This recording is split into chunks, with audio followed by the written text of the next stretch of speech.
오늘은 요한복음 11장 17절에서 20절 본문으로 나는 부활이다 제목으로 함께 은혜의 말씀을 나누도록 하겠습니다.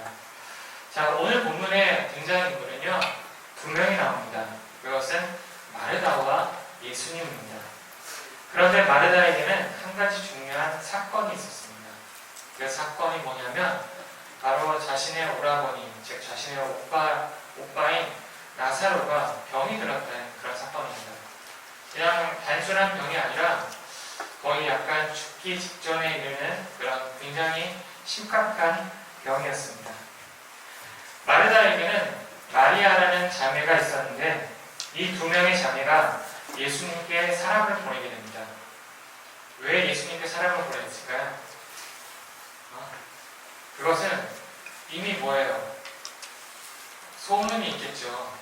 예수님께서 뭐 병을 고치신다는 그런 소문이 있었으니까, 그리고 그것을 확실하게 믿고 있었으니까 당연히 예수님께 사람을 보냅니다.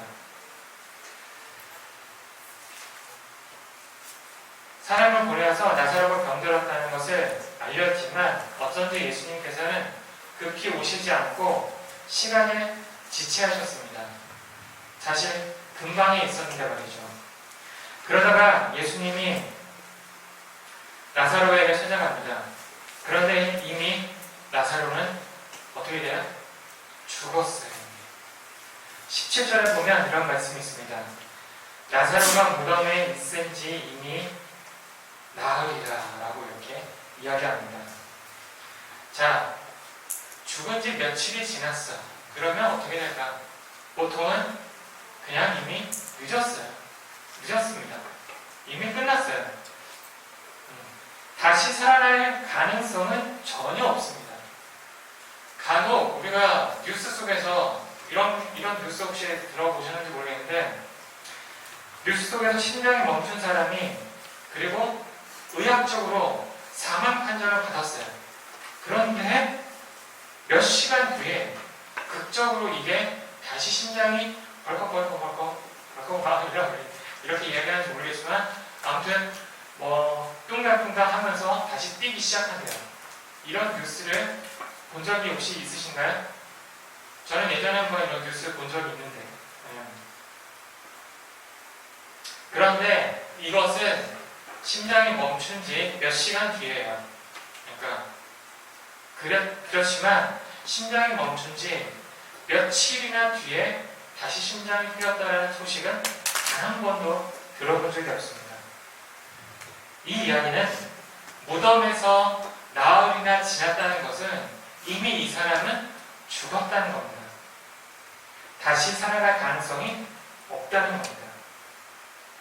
나사로는 베다니에서 살았습니다. 베다니라는 곳은 예루살렘에서 가까운 지역이었습니다. 그래서 예루살렘에 살고 있던 많은 유대인들이 위로차 방문을 하였습니다. 그런 와중에 마르다는 예수님이 오신다는 소식을 들었습니다. 그리고 맞이하러 나갔습니다. 예수님을 만났을 때 이런 이야기를 전하게 됩니다. 그 장면이 바로 21절인데요. 21절에 보면 마르다가 예수께 여짜오되 주께서 여기 계셨더라면 내 오라버니가 죽지 아니하였겠나이다 라고 이렇게 이야기합니다. 마르다 입장에서는 분명 굉장히 아쉬웠을 겁니다. 예수님께서 분명히 이 자리에 계셨다면 분명히 나사로는 죽지 않았을 텐데 예수님께서 이 자리에 계시지 않았기 때문에 이런 상황을 맞이할 수밖에 없었다는 그런 아쉬움을 토로한 것입니다. 하지만 22절에 보면 이렇게 기록되어 있습니다. 그러나 나는 이제라도 주께서 무엇이든지 하나님께 구하시는 것을 하나님이 주실 줄 아나이다 라고 이렇게 기록되어 있습니다. 자, 이 이야기만 보면 예수님께서 나사로를 다시 살릴 수 있을 것이라는 믿음을 가지고 있었다는 것으로 보이지만 그 뒤에 나오는 대화를 보면 그렇지 않다는 것이 분명하게 기록되어 있습니다. 23절에 보면 내 오라비가 다시 살아나리라고 이렇게 예수님께서 말씀하셨지만 마르다의 이해는 당장 살아나는 것이 아니라 먼 훗날 마지막 때에 이르러 다시 살아날 것이라는 그런 이해였습니다.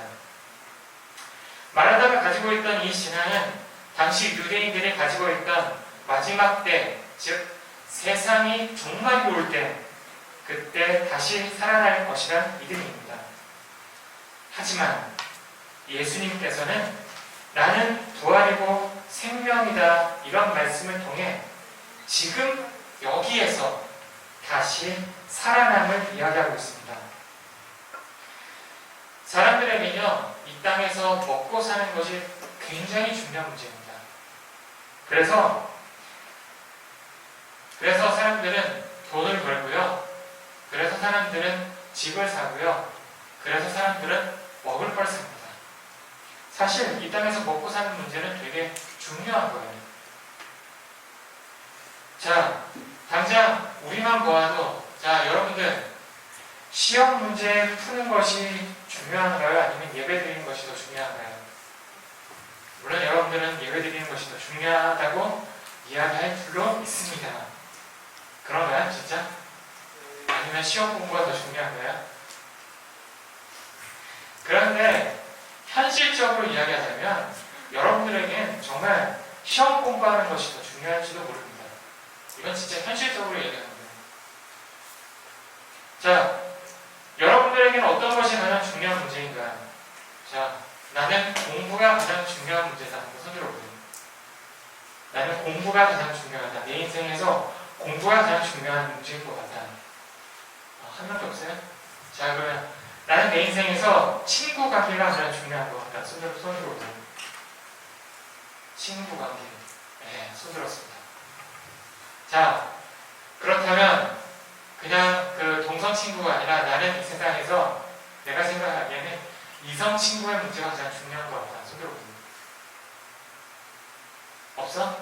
여러분들 이성에 관심 없어? 여러분들 저기 우리 남학생들은 여학생들 뭐 이성으로 이렇게 사귀고 싶은 그런 마음 없어요? 그리고 여학생들은 잘생긴 남학생들 혹시 보면은 이성으로 사귀고 싶은 마음 없나요? 그런 마음 진짜 없어요? 저는 여러분들 나이 때 그런 마음 있었는데 그래서 저는 고등학교 1학년 때 처음으로 전 여자친구 사귀어봤는데 고1 때. 네, 물론 이제 중학교 2학년, 3학년 이때도 사실은 좋아하는, 짝사랑하는 그 여학생이 있었지만 고백했다가 차였는데 고1 때야 비로소 이제 고백했다가 사귀게 되었는데 아무튼 자, 여러분들에게 여러분들의 나름대로의 중요한 문제가 있을 거라고 생각합니다. 그렇죠? 물론 우리가 예배 드린다고 해서 여러분들의 성적이 올라가지 않습니다. 그리고 예배 드린다고 해서 여러분들이 시험 문제를 잘 풀 수 있는 것이 아닙니다. 예배 드린다고 해서 여러분들이 좋아하는 어떤 여학생이 갑자기 여러분들한테 다가와서 나랑 사귈래? 라고 이렇게 고백하지 않습니다. 예배 드린다고 해서 평소 친하지 않은 옆반 아이가 갑자기 친근하게 다가오지 않습니다. 하지만 예배 드림으로 말미암아 여러분들 이 삶이 변화될 줄로 믿습니다. 예수님은 25절, 26절을 보면 스스로 이렇게 이야기합니다. 나는 부활이요 생명이니 나를 믿는 자는 죽어도 살겠고 무릇 살아서 나를 믿는 자는 영원히 죽지 아니하리니 이것을 내가 믿느냐. 예수님은 자신의 본질을 나는 무엇이다 라고 이렇게 소개하고 있습니다. 오늘 본문을 통해서 예수님께서는 스스로 부활이다 그리고 생명이다 라고 이렇게 소개합니다. 그런데 나는 생명이요 부활이다 하지 않고 나는 부활이요 생명이다 라고 했던 이유는 과연 무엇 때문이었을까요? 그것은 부활이 있어야만 진정한 생명이 가능하다는 의미입니다. 죽음으로부터 일으킴을 받은 사람 외에는 진정한 생명을 모릅니다. 신앙이라는 것은 바로 나는 죽어야 합니다. 그 첫 번째가 바로 나는 죽어야 된다는 거예요. 그리고 예수님께서 십자가에 돌아가시고 난 뒤에야 부활이 있었고 새로운 생명이 존재할 수 있는 것처럼 우리도 죄로 인해 죽었습니다. 그러나 예수님으로 인해 다시 살아납니다 라는 고백을 할 수 있어야 합니다. 아까도 얘기했지만 사람에게는 먹고 사는 일이 굉장히 중요합니다. 그래서 돈을 벌고 집을 삽니다. 하지만 예수님은 사느냐 죽느냐 이것이 중요한 것이 아닙니다. 만약 예수님께서 사느냐 죽느냐 하는 것이 중요한 문제였다면 나사로의 상황을 알게 되었을 때 즉시 달려가서 병든 나사로를 치료해 주었을 것입니다. 하지만 예수님에게 사느냐 죽느냐 이것보다 영원히 사는 것과 다시 사는 것에 대한 관심이 더 컸습니다. 지난 주일 개천절이었습니다. 그렇죠? 그렇죠. 그리고 어젠가는 한글날이었습니다. 그죠? 원래는 이날 여러분들 학교 안 가고 다 쉬는 날이에요. 그죠? 물론 여러분들은 이제 중간고사 기간이어서 개천절, 한글날 이런 거 잘 못 누렸겠지만 우리가 개천절 그리고 광복절, 3.1절 이런 날들을 우리가 기념해서 국경일로 지키고 있습니다. 그죠? 교회도 가장 유명한 절기 두 가지가 있습니다. 그게 뭐예요? 교회에서 가장 유명한 절기 두 가지.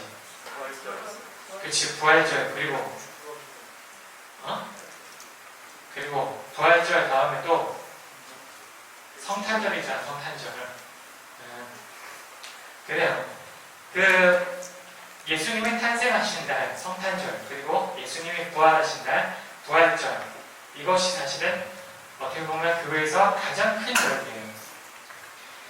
그런데 저는 이 두 날 가운데서 어느 것이 더 중요하냐고 묻는다면 물론 성탄절도 되게 중요한 날입니다. 그런데 부활절이 우리에게 더 중요한 날이라고 생각합니다. 그만큼 기독교를 한 단어로 표현하자면 사랑이라고 할 수 있고요. 기독교 신앙을 한 단어로 표현하자면 부활이라고 할 수 있습니다. 사람들은 모두 나사로가 죽었다고 생각했습니다. 비록 예수님이 마르다에게 나는 부활이다 라고 이렇게 이야기를 했지만 마르다는 그렇다고 죽은 나사로가 다시 살아났을 것이라고 생각했을까요? 그렇지 않습니다. 마르다를 만난 예수님은 그 자매인 마리아도 만나게 됩니다. 이 마리아 역시 예수님을 보고 아쉬운 마음을 이야기합니다. 11장 32절에 보면 마리아가 예수 계신 곳에 가서 배웠고 그 발 앞에 엎드려 이르되 주께서 여기 계셨더라면 내 오라버니가 죽지 아니하였겠나이다 하더라 라고 이렇게 이야기합니다.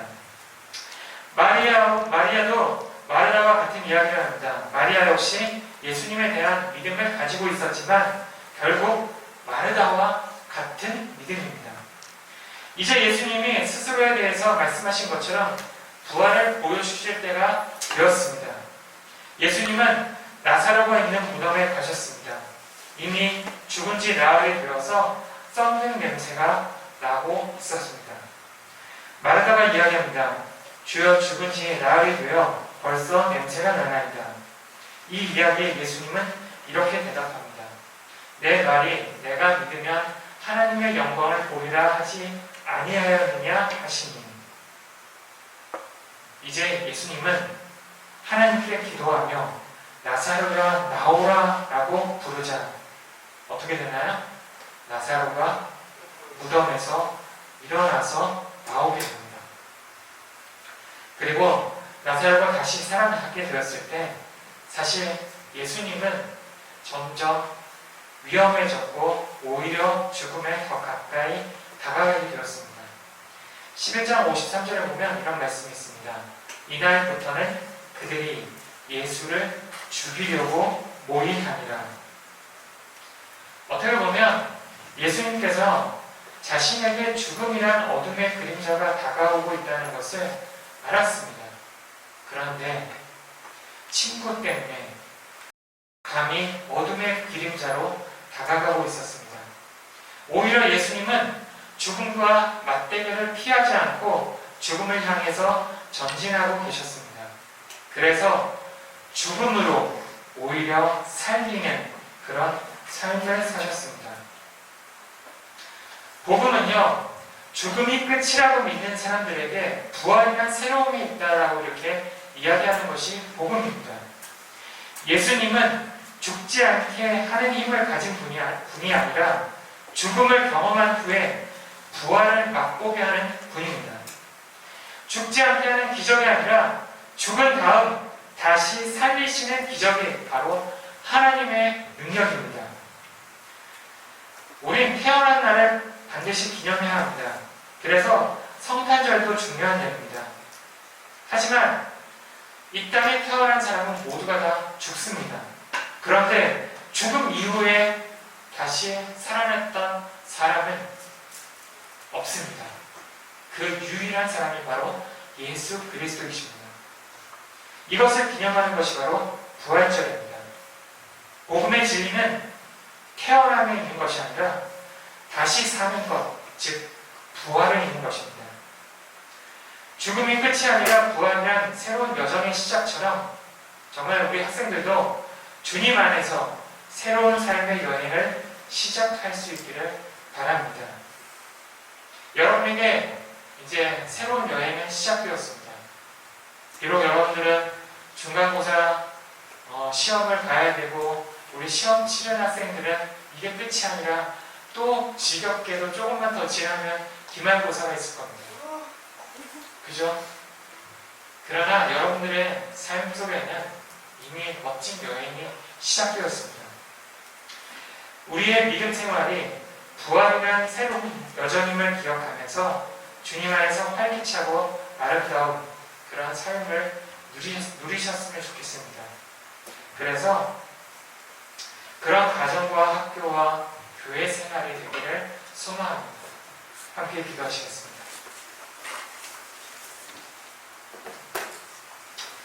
사랑 많으신 아버지 하나님, 은혜를 감사드립니다. 주님, 복음이라는 것은 죽어가는 병을 고치는 것이 아니라 죽은 사람을 다시 살리는 것임을 우리가 알 수 있도록 주님 인도해 주시옵소서. 이 세상 모든 사람은 다 태어나면 죽게 되어 있습니다. 그러나 유일하게 다시 살아나신 분이 있습니다. 그분이 바로 예수님임을 우리가 기억할 수 있도록 인도해 주시고 우리 안에 그 부활 신앙을 가질 수 있도록 주님 인도해 주시옵소서. 함께 하실 걸 믿고 예수님의 이름으로 기도합니다.